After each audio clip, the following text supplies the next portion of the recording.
ایک بابا جی نے اپنی پہلی بیوی کے ہوتے ہوئے ایک خوبصورت اور جوان عمر مریدنی سے شادی کر لی، لیکن ہوا کچھ یوں کہ کچھ عرصے بعد معاشی حالات بہت خراب ہو گئے۔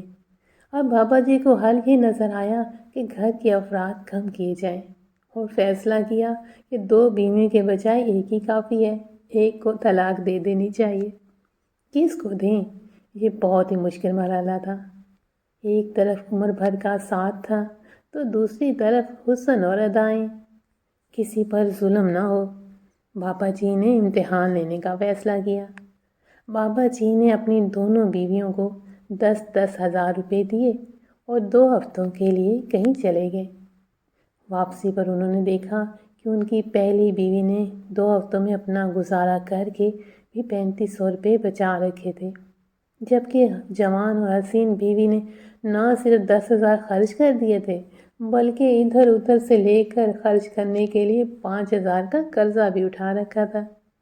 بابا جی نے فیصلہ کیا کہ ان کی پہلی بیوی انتہائی کفایتشعار اور سلیقہ مند ہے، کسی نہ کسی طرح اپنا گزارا اور خرچہ چلا لے گی، مگر یہ بیچاری نوجوان بیوی ان کے بغیر بھوکی مر جائے گی۔